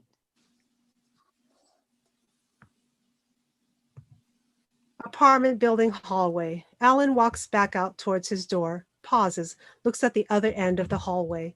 He decides to go visit Christina instead. He buzzes Christina's door. After a few moments, the door opens. Alan looks at the ground. Christina's eyes are full, her hands coated with M&Ms. He walks inside. Christina's place. Alan and Christina lie in bed, facing different directions. Florida, Arizona golf course. It is hot and sunny. Lenny is golfing alone, isolated. Suddenly, from afar, he hears a woman's cries. He looks up. Lenny's point of view. An older woman is running around, hysterical. An older man lies on the ground. Ambulance men haul him into a stretcher and into a waiting ambulance. After the ambulance is left, a young caddy picks up the strewn golf equipment and transports it away. Doctor's office. Lenny sits across from the doctor. Are you sure? Look, you see this? You're the picture of health? So no tumors. Nope. In my heart? Like an ox, Lenny. You're going to live to be 100. Means I still have another 35 years. Just stay off the salt. Who bet? Exterior, condo roadway, day. Mona is driving along. Interior, Mona's car, day. Mona notices someone up ahead. Mona's point of view of Diane jogging. Back to Mona, contemplating murder. She aims for Diane, but as she gets closer, a security guard suddenly appears. She waves with a friendly smile at Diane instead. Angle on Diane, waving back in a pleasant manner. Interior, Mona and Lenny's condo, night. Lenny and Mona are preparing for bed, watching TV. I met with Steven Zimmer this morning. You like him? Yeah, I'm gonna hire him. Good. I'm going to use Marty Blau. Good. I feel so much better now. Yeah, it shouldn't take too long. Lenny, Yeah? can you sleep on the living room sofa? Why? Steven Zimmer said it would be a good idea. Okay. Lenny starts off for the living room, gets extra pillow and blanket. Pause. Mona then gets up and follows him into the living room. Lenny, Yeah? you don't have to sleep there. You can stay with me if you want. Yeah, it's okay. Good night. Good night. Pause. Mona turns back towards her bedroom. Close the door behind you. Mona closes the door behind her. Interior, Diane's condo, day. Lenny rings the doorbell. Diane opens the door. Oh, hello. I thought I'd say hi. Please come in. Lenny follows Diane into her living room. She fixes a couple drinks, turns on CD. Gin and tonic? Okay, thanks. She returns with the drinks, sits beside him on the sofa. Ugh, it's so bright outside. It gives me a headache just looking out the window. It's supposed to rain tomorrow. I don't want to talk about the weather. No, it was good for playing golf. I hate that game. It's so slow and tedious. Still, it passes time. I like to travel. I went to Europe once. Have you ever been to Tahiti? No. What about Tunisia? A night in Tunisia? No. Vincent never liked to travel. I guess I'm like Vincent. You know, when I was a child, I always imagined I'd marry the man I fell in love with, have a son and daughter who loved me as much as I hated my mother, then died tragically and suddenly, young and beautiful. Later, when Vincent left me, I imagined I'd finally be happy. I guess you've never lost your imagination. Lenny, I've got to get out of here. I can't breathe. The women are all pathetic gossips, and the men. Just pathetic. Oh, I don't want to die here. You just don't want to die. Not alone.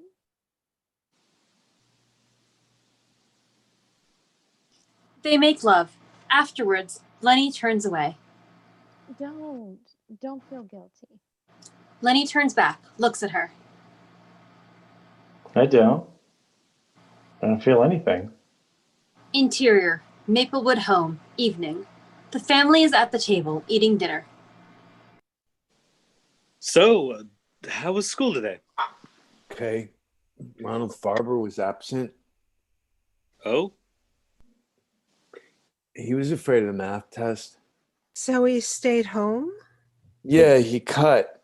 Oh, that's terrible. His parents. They don't know yet. They're still on vacation. Oh, are they going to be upset? Yeah, well, Ronald's going to be upset when he finds out the test was canceled. What happened? Mrs. Paley was absent also. Oh, gee. Did you call Ronald and tell him? Yeah, but there was no answer.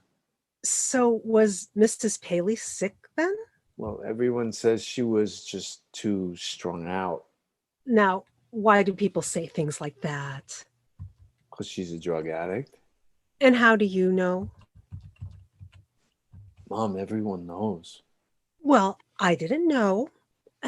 Did you know, Bill? No? Well, it's what everyone says. She's a junkie. And she's probably going to be fired. It's really sad. Well, if Mrs. Paley turns out, in fact, to be a junkie, then she should be fired. Don't you think, Bill? I don't know. Don't you think that's a little harsh? I mean, it's not like it's affecting her work. Well, apparently it is. And no, in fact, I don't think it's a little harsh at all. I'm sorry, but when it comes to drug abuse and children, my children, they should just all be locked up and throw away the key. I'm serious. And Billy, I want you to know, if you ever even think of doing drugs and end up dying in a hospital, I'd disown you. That's how strongly I feel. Now, I know, Bill, I may sound harsh, but we're talking about our kids. Not to be too grandiose about this, but this is the future of our country we're talking about, after all. A pause. The telephone rings. I'll get it. Hello, who is this? Please. Oh, hi. Sure, hold on. It's Joe Grasso. Oh, great. Thanks. Hey, Joe. What's up? How's Johnny doing? Interior, Joe's place, evening. Joe grips the telephone tightly. You're a dead man. He hangs up. Back to the Maplewood home, where we see Bill's reaction to the telephone click.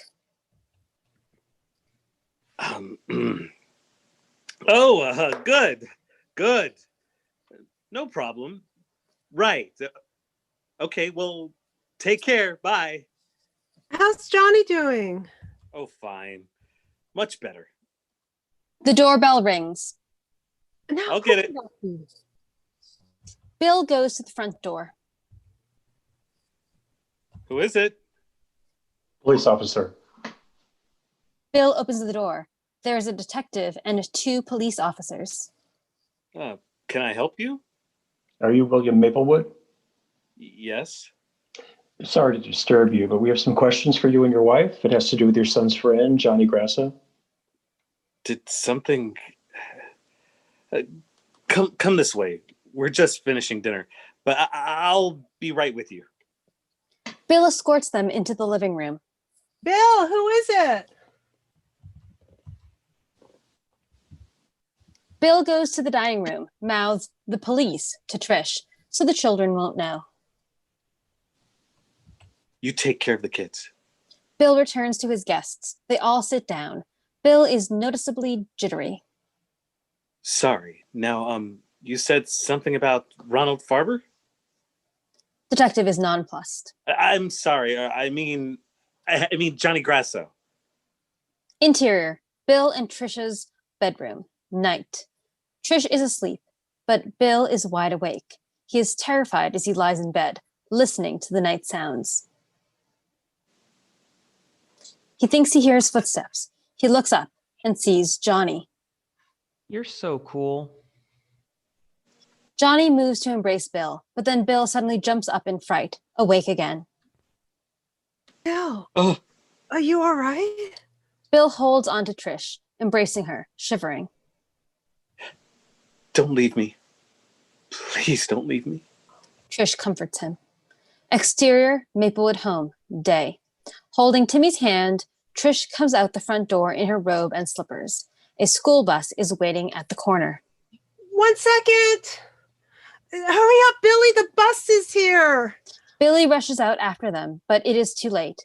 The bus has already taken off. Defeated, Trish, Billy, and Timmy turn back to the house, then suddenly stop and look. The words rapist and pervert have been spray painted onto their home front. Exterior, park, day. It is sunny and warm, the same park seen in Bill's dream earlier in the movie. Couples straight and gay walk hand in hand. Families picnic. Beautiful people sunbathe. Bill observes the pleasant tranquility from atop a hill. But this time, he gently approaches everyone and starts hugging them. Many smiles and tears. Music swells.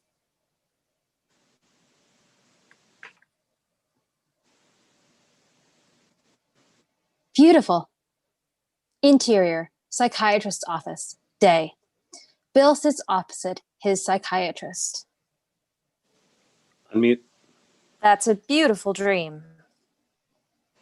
Thank you. I take it as a sign. Of?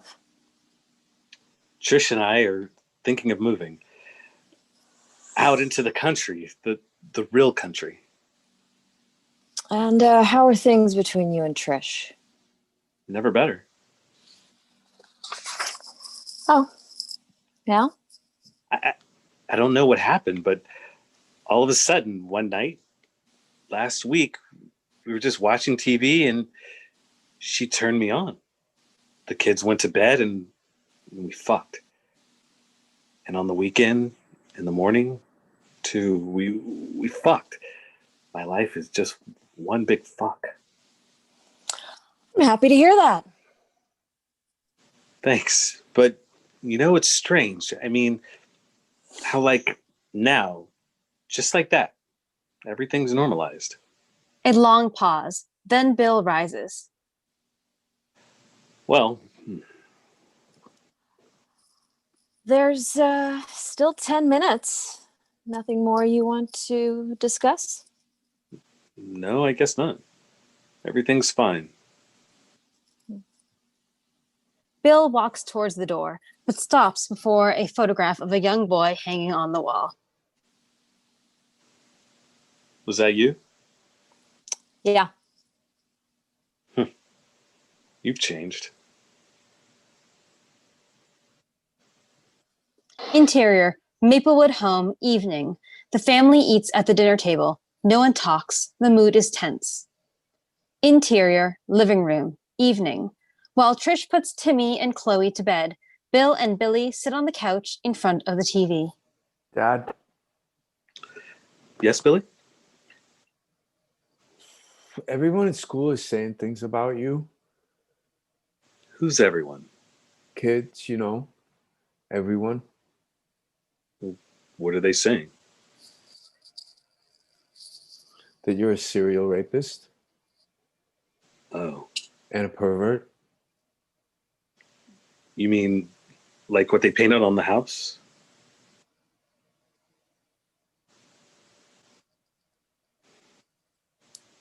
Billy nods, pause. Dad, did you with Johnny Grasso and Ronald Farber? Yes. Yes, I did. What did you do? I touched them. What do you mean exactly touched? I fondled them. What for? I couldn't help myself.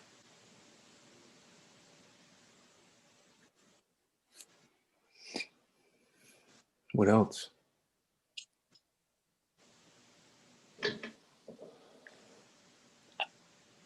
I unzipped myself. Do you mean masturbated? No. And what? I made love. What does that mean? I fucked them. What was it like? It was great.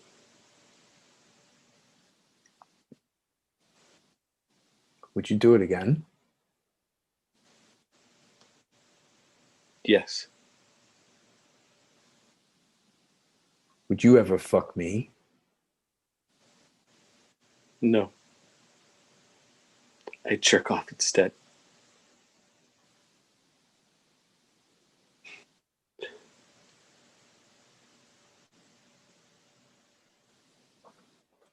Bill weeps. Interior, Bill and Trish's bathroom, night. Bill swallows half a dozen sleeping pills. Exterior, Maplewood home, night. A car drives up and idles out front. Drunken teenagers laugh and curse as they throw beer bottles at the house. They quickly speed off. Interior, Bill and Trish's bedroom, that moment. Bill and Trish hear the sound of a window being shattered, but remain in bed. It's true. I'm a pervert. Exterior, Maplewood home, daybreak. Trish carries Chloe and a suitcase as she rushes Billy and Timmy out to the car. Cookie follows. The door slams behind them. Mommy, I'm... Shh, quiet. They get in the hastily packed car and drive off. Interior, Maplewood home, day. Bill wakes up. He gets out of bed and looks around. He sees drawers have been empty and left open. Trish? He goes to Chloe's room and sees just an empty crib.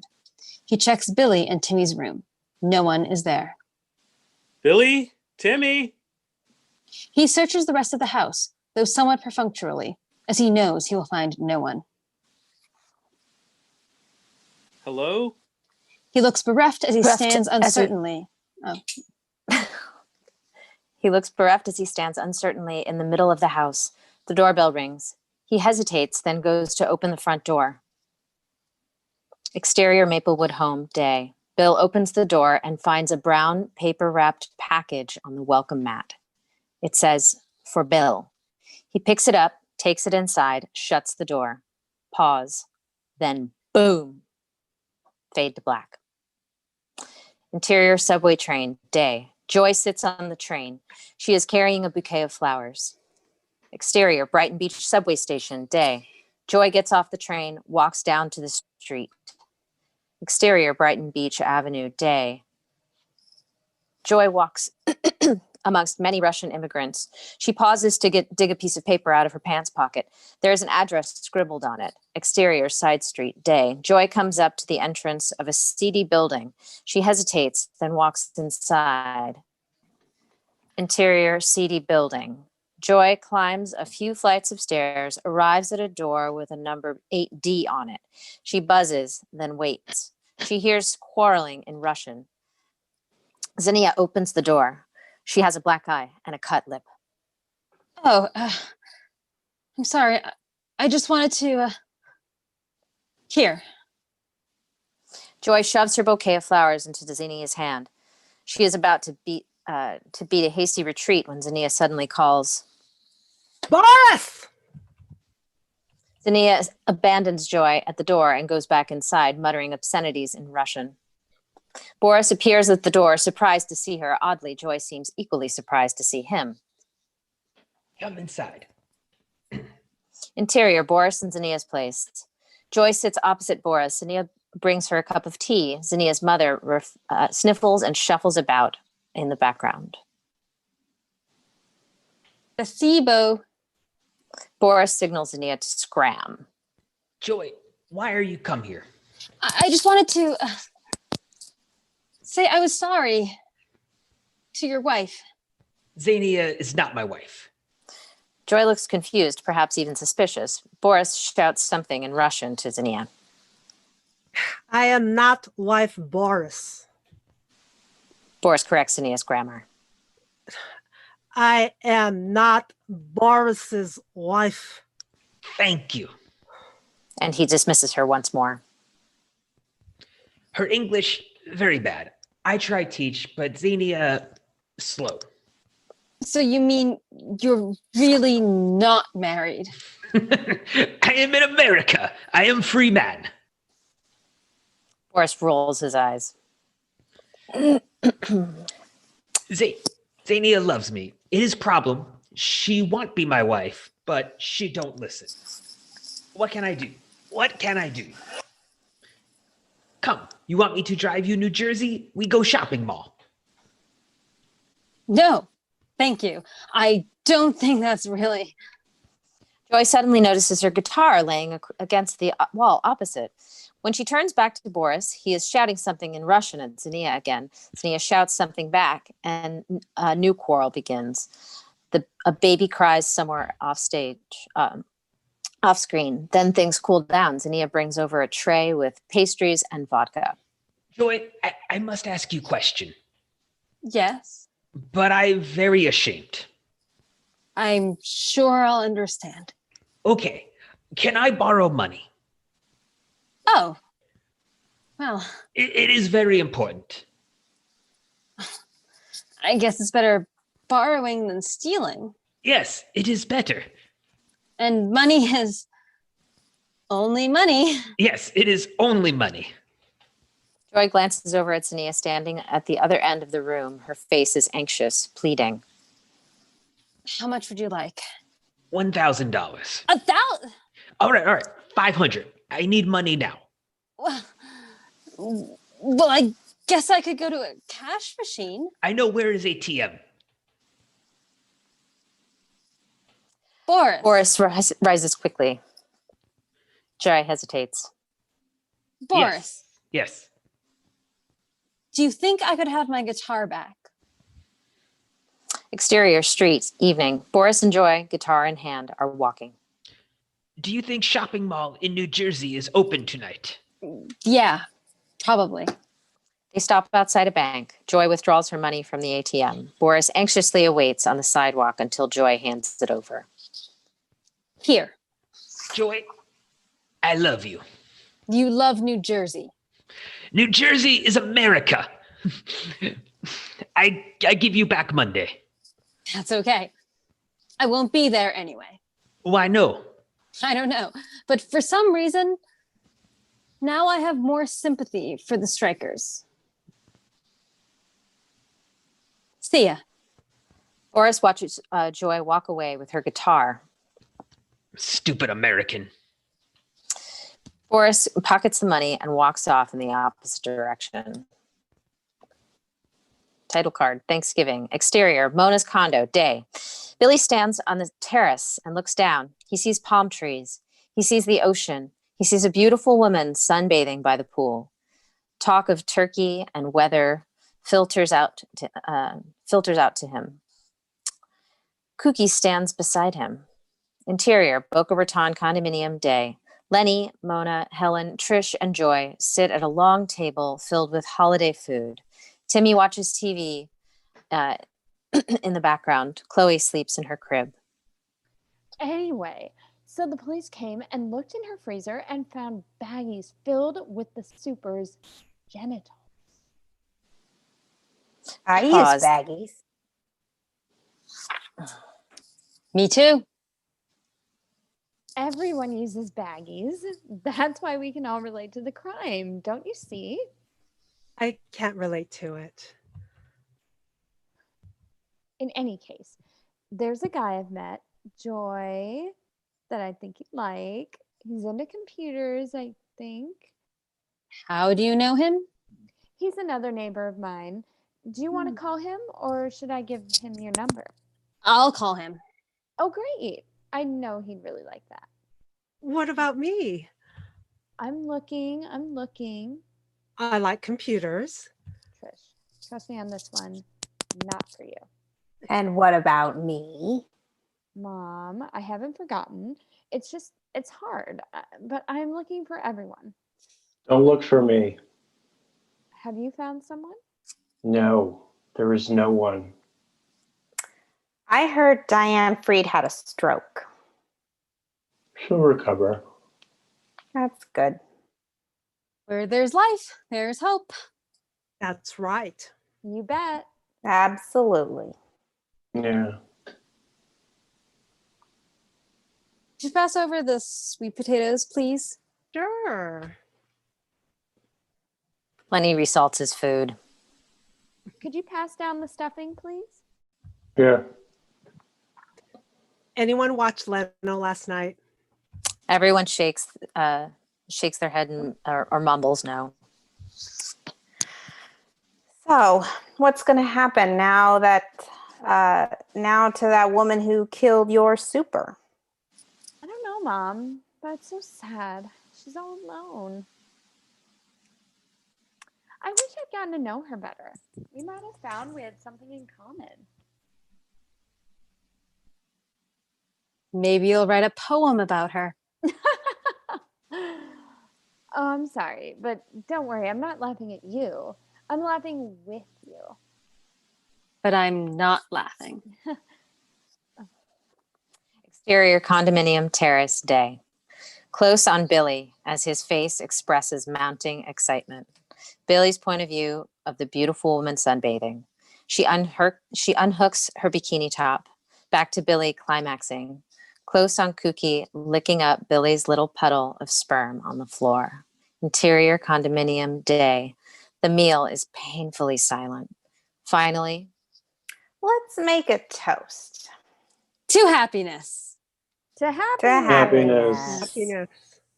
glasses clink, some hesitation before everyone downs the wine. Laughter, Kooky races in, jumps into Trisha's lap, licks her face. Kooky. Billy enters. He's ecstatic. Tears well up in his eyes. I came.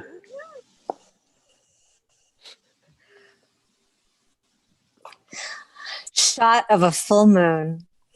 Interior condominium night. The camera dollies across the living room and bedrooms. Everyone is in bed, but unable to shut their eyes.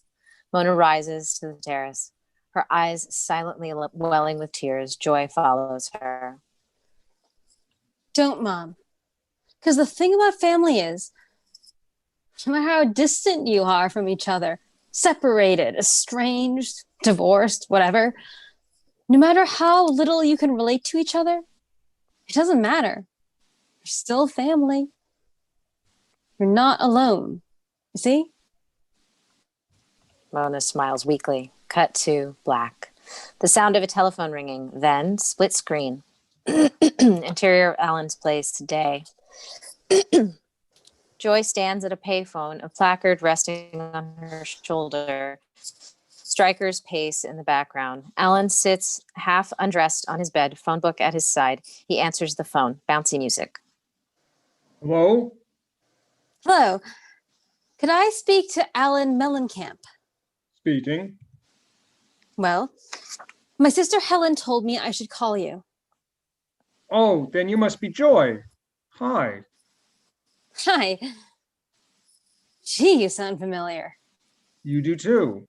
But in a good way. A way I like. Me too. Huh. Say, what are you wearing? I mean, the day doing tonight? Oh, nothing special. Would you like to get together tonight? Oh, yeah. I know a great place off exit 146. Have you heard of Happy's? Yeah. Is Happy's no good? No, it's great. Let's meet there at 8. Happy's at 8. See ya. They hang up, happy, perhaps even smitten. Cut to black. Oh, wow. Yay. Yay. Hooray. Thanks, strangers, for joining us. Now the stream is being